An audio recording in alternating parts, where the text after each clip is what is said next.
Atenção! O programa Rasta News não é recomendado para menores de 16 anos. Contém linguagem obscena, palavras de baixo calão, piadas ruins e humor nordestino. Tirem as crianças da sala.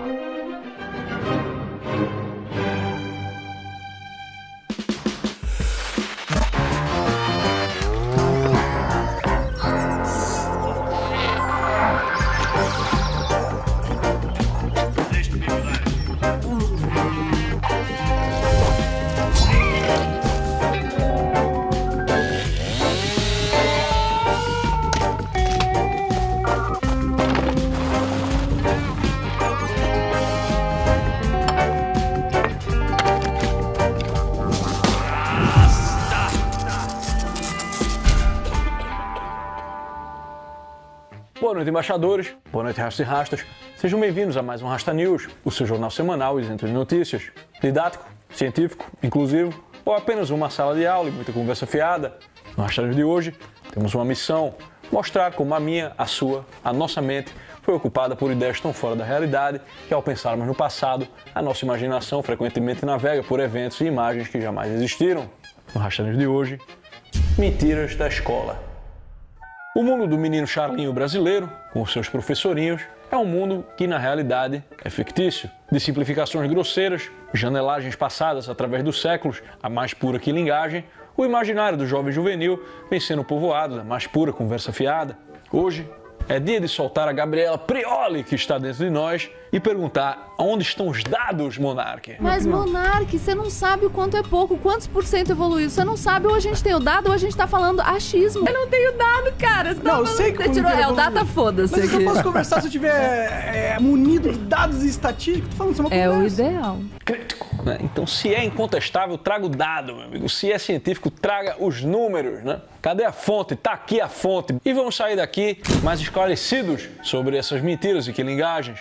Começando por mentiras simples, tipo achar que Viking usava elmo com chifre, que é uma mentira criada pra gurizada aí se sentir melhor quando a ex diz que o problema não é você, mas ela. A aula de geografia e de ciências tinha muita conversa fiada. A pior de todas era aquela que ia faltar água potável em breve e o mundo ia ter que invadir o Brasil para tomar os nossos rios, que são mais rios do que os rios que você encontra nos mapas de rios globais. Na época isso era uma questão de Estado, né? Era discutida até nos mais altos comandos das Forças Armadas. Roteiro de filme? Sim.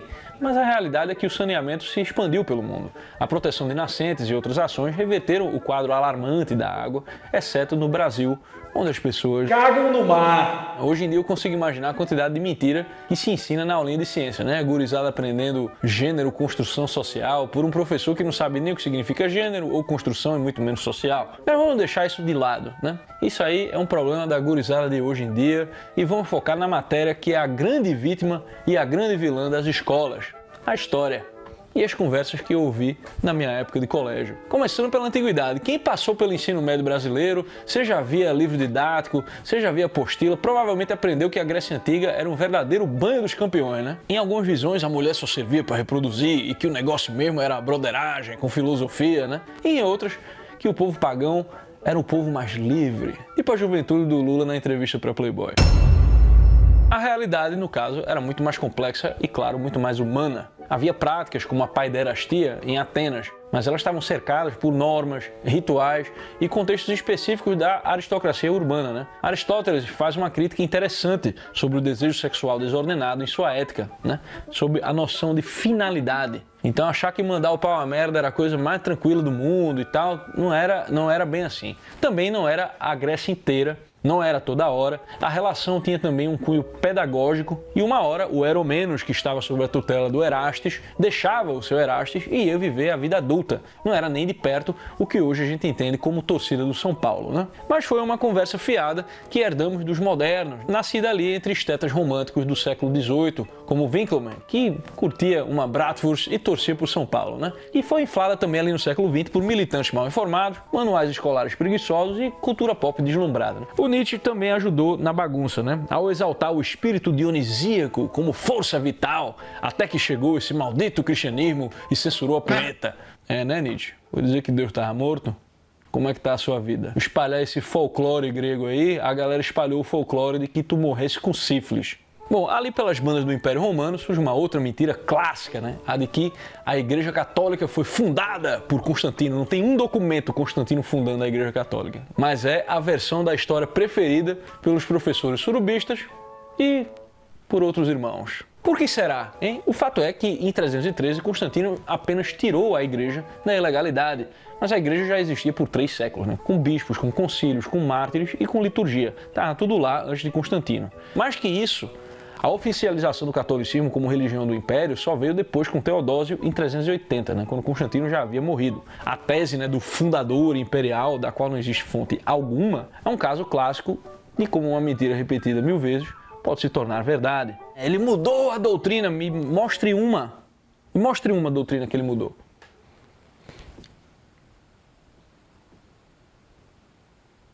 Que é como essa mentira hoje tratada como dado histórico e que é a primeira mentira que temos aqui sobre a Idade Média. Essa mentira muitos pais repetem aos seus filhos simplesmente porque aprenderam na escola, né? A mentira de que a igreja proibiu o casamento dos padres para ficar com a herança dos sacerdotes, que iria para a esposa e para a família, né? Mas que conversa fiada, né? Que patrimônio é esse que você acha que padre medieval tinha, hein? O dinheiro dos fiéis da paróquia era dele, por acaso? A galera achava que o padre pegava o dízimo ali, colocava dinheiro em banco para render e investir em tráfego pago para vender mentoria. Meu irmão, essa gurizada vive numa mesquinharia materialista moderna do meu cu, meu. Aí escuta qualquer mentira e acredita porque ele mesmo nunca soube pensar de outra forma, né? Por muitos séculos, os sacerdotes ocidentais já não se casavam após serem ordenados.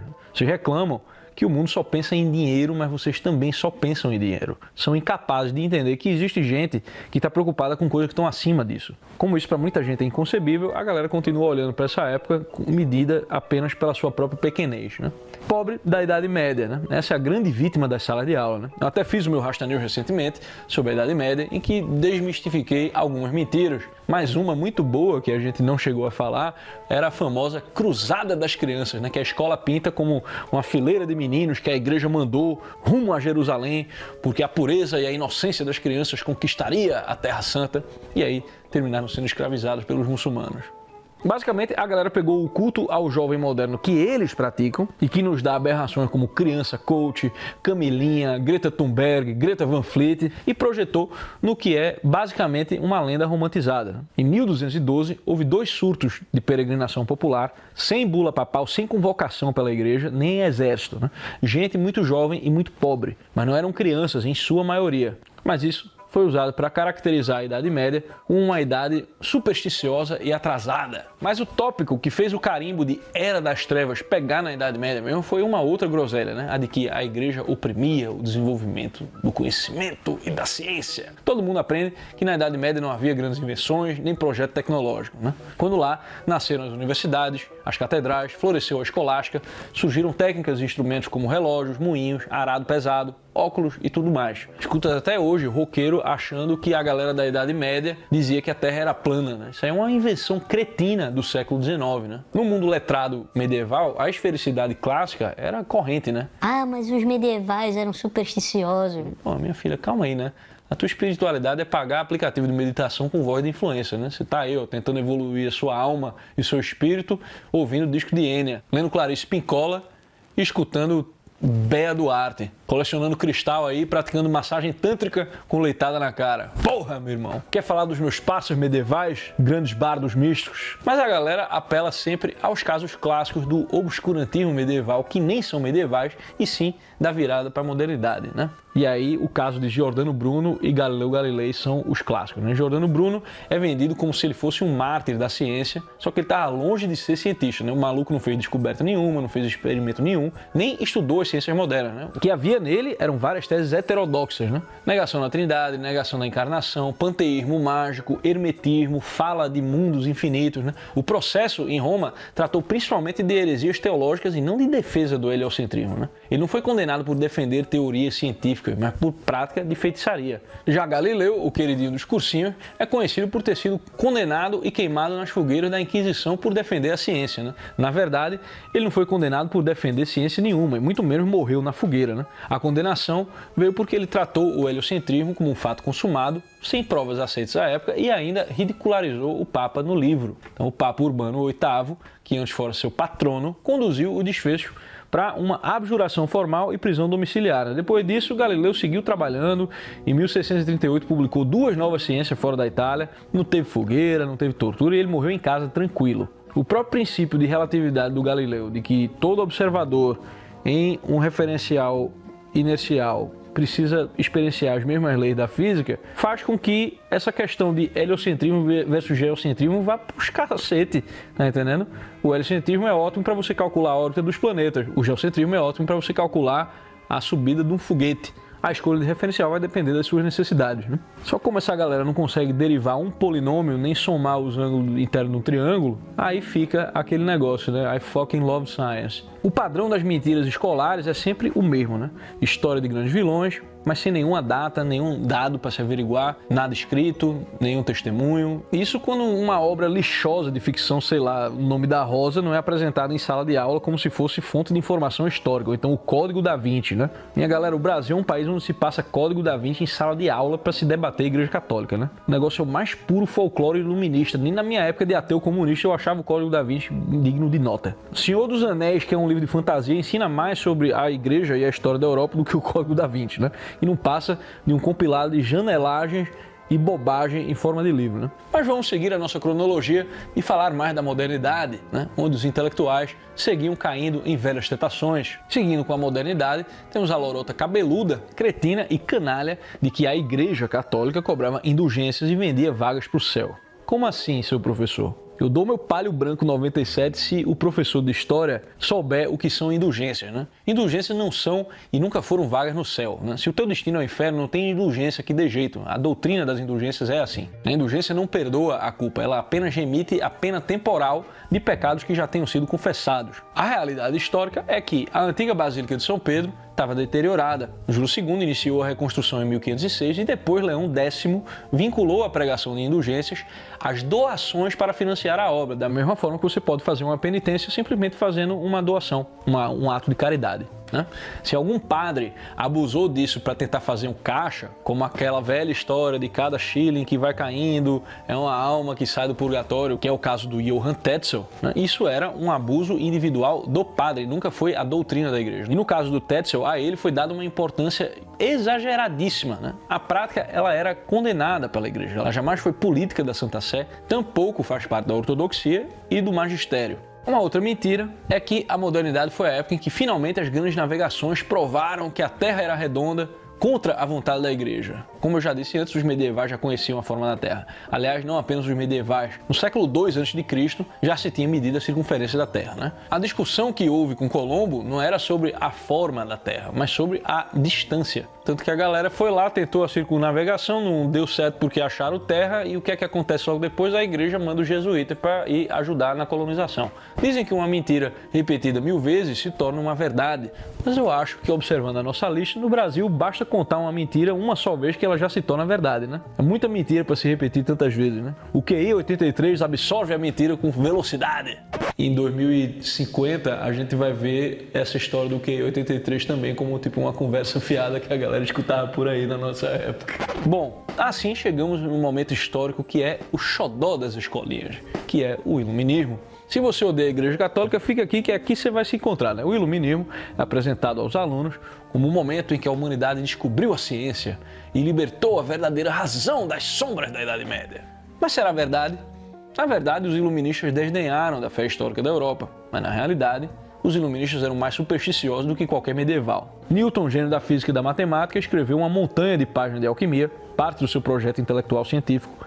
Kant levou a sério o místico Swedenborg nos sonhos de um visionário, tentou marcar até onde a razão vai e onde começa o mistério e terminou no In My Mind. Hegel dá à razão um tom quase religioso e bebe em místicos como Jacques Bohème por meio de um Schelling e traz uma mística reciclada em dialética que é a mais pura gnose. Receba a gnose! Ao mesmo tempo, a engrenagem iluminista, que se vendia como desmascaradora de mentiras, também fazia propaganda, reciclando e alimentando a lenda negra anti-espanhola, com panfletos e gravuras inglesas e holandesas e leituras recortadas de Las Casas. É por isso que muita gente ainda repete que a Inquisição espanhola teria matado centenas de milhares, né? Quando você acha que foi isso que aconteceu, você está repetindo uma propaganda anti-ibérica dos seus adversários históricos. Voltaire, patrono das citações na internet sobre tolerância, fazia campanha aberta contra a igreja com seu bordão esmaguem a infame. Muitos homens da razão circulavam por lojas maçônicas e sociedades letradas com ritos e símbolos. Ou seja, a era da razão é na verdade a era da gnose. Ela chegou foi com cheiro de cu de bode e tomando sol no períneo. Feita a faxina na Europa, vamos virar também o espelho para a nossa casa. A história do Brasil colônia também é uma feira de mentiras ideológicas.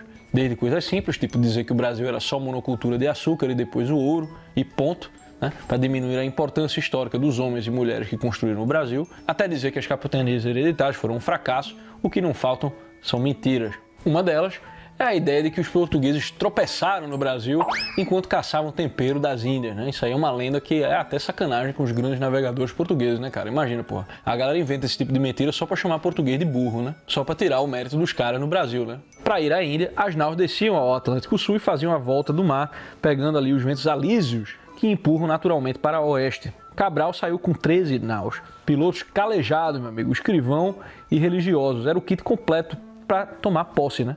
Ele avistou terra, ergueu o padrão, celebrou missa e registrou tudo ali na carta de Pero Vaz de Caminha. Claramente, eles foram para uma área que pertencia aos portugueses. Eles já sabiam que tinha alguma coisa ali, já tinha no Tratado de Tordesilhas, né? Já conheciam os relatos de que havia terra para aquele lado, mas a galera insiste como se fosse assim: eita, rapaz, olha que essa terra, que legal. O seu professor vai dizer que o europeu apagou as línguas indígenas quando foi um padre jesuíta, o José de Anchieta, quem publicou a primeira gramática da língua tupi em 1595. E por 2 séculos, os missionários registraram e ensinaram línguas locais. A política de sufocar a língua geral e impor o português veio 200 anos depois, com o déspota das luzes, o seu Marquês de Pombal e o seu estado pombalino. A independência brasileira também é bastante vilipendiada, né? Ninguém acha que o negócio aconteceu como na música dos originais do samba, né? Mas, porra, o meu professor de história dizia que Dom Pedro estava montado numa mula gateada, com caganeira, né? E que ele só disse, porra, essa intendência é de morte.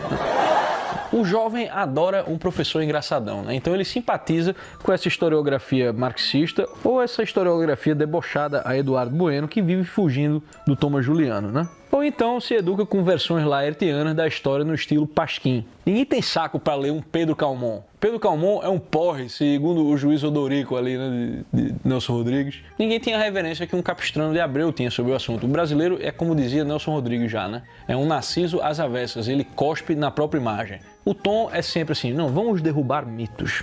E aí terminam criando mitos novos, com sinal trocado, contado por algum trovador roqueiro com jeitinho de argentino. Vamos dar um respiro, porque estamos chegando ao fim, mas ainda temos uma leva de mentira e queremos chegar até o final. Sei que já falamos de várias hoje, mas vamos respirar e focar porque temos e queremos ir até o fim. A historiografia da República também tem as suas conversas fiadas.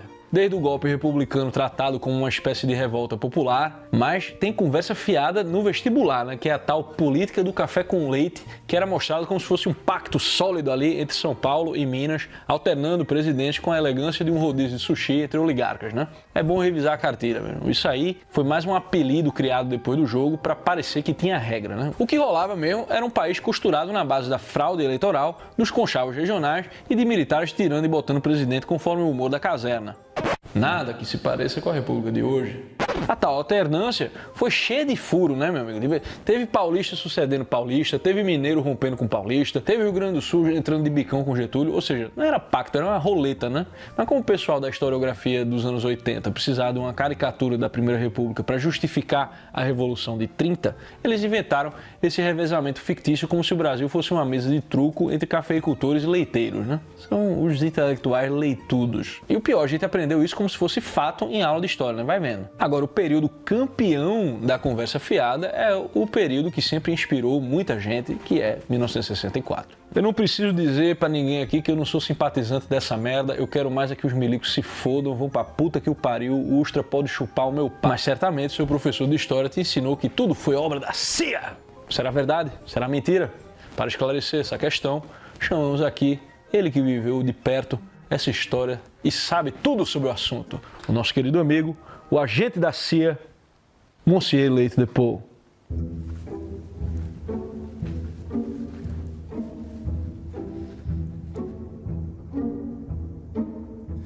Confesso que sim, são verdadeiros os boatos. A CIA esteve envolvida na Operação Brother Sam, oferecendo suporte tecnológico, logístico e técnico para o Brasil no ano de 1964.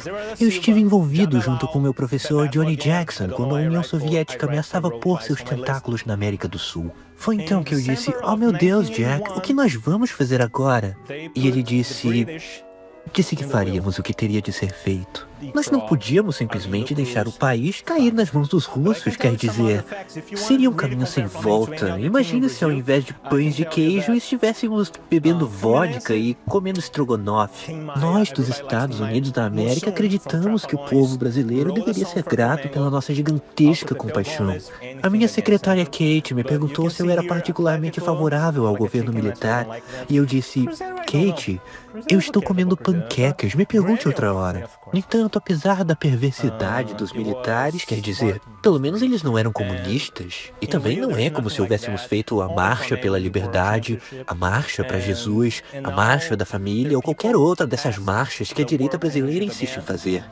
Eu penso, já que vamos marchar, por que não logo com militares de verdade? Por isso a CIA se envolveu tão intensamente nesses dias. Poxa, Monsieur Le Depot, que relato, hein?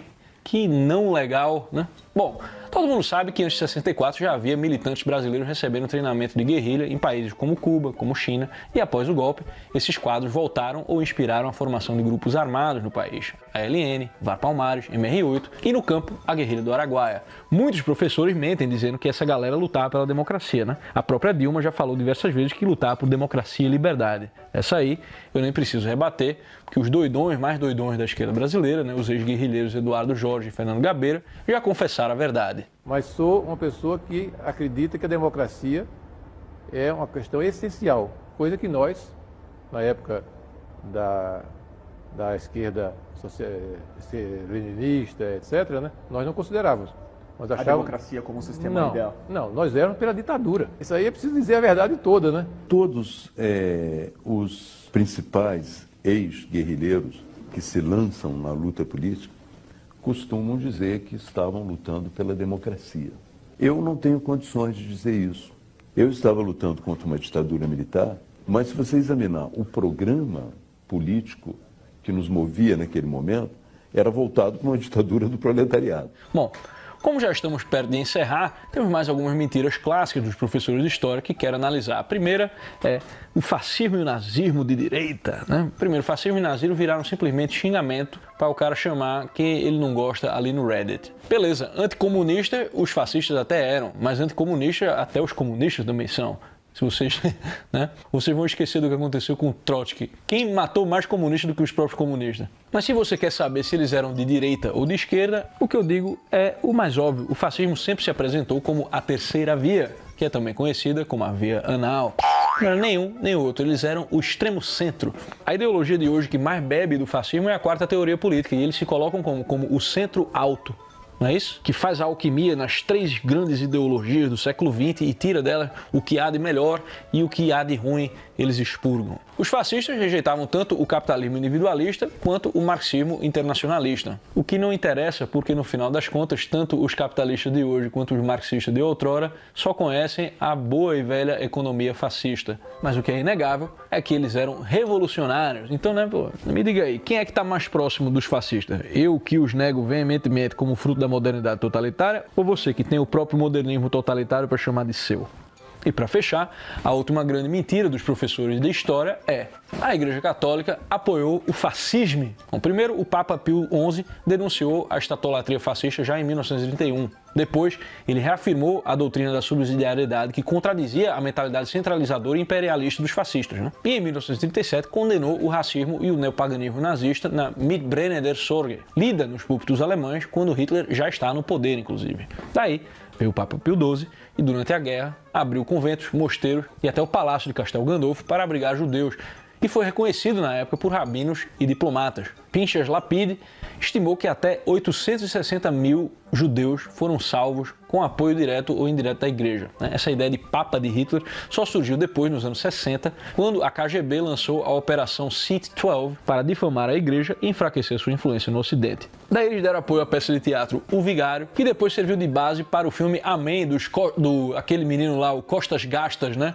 Lançado em 2002. É por causa desse filme que hoje muita gente repete por aí que a igreja acobertou os nazistas. Só que a base dessa história veio inteirinha da propaganda soviética. Na verdade, senhoras e senhores, o cidadão médio de hoje tem inúmeras concepções que ele compartilha com os nazistas e com os fascistas. E o único antídoto, de fato, para essas concepções, como o darwinismo social e progresso inexorável da história, é a doutrina católica. A Igreja Católica é a verdadeira inimiga do nazismo e é a verdadeira inimiga do comunismo. O resto, todo mundo compartilha a visãozinha de mundo. Então, meus amigos, o problema da escola não é simplesmente doutrinação comunista. O buraco é muito mais profundo e muito mais antigo. Há séculos, a Europa cristã virou alvo de uma usina de caricaturas que trocou a memória histórica por meme e canalice. Constantino transformado em fundador da igreja, Cruzada transformada em bandidagem, Idade Média transformada em trevas, superstições e terra plana, iluminismo travestido de luz da racionalidade. Toda essa conversa fiada vira farofa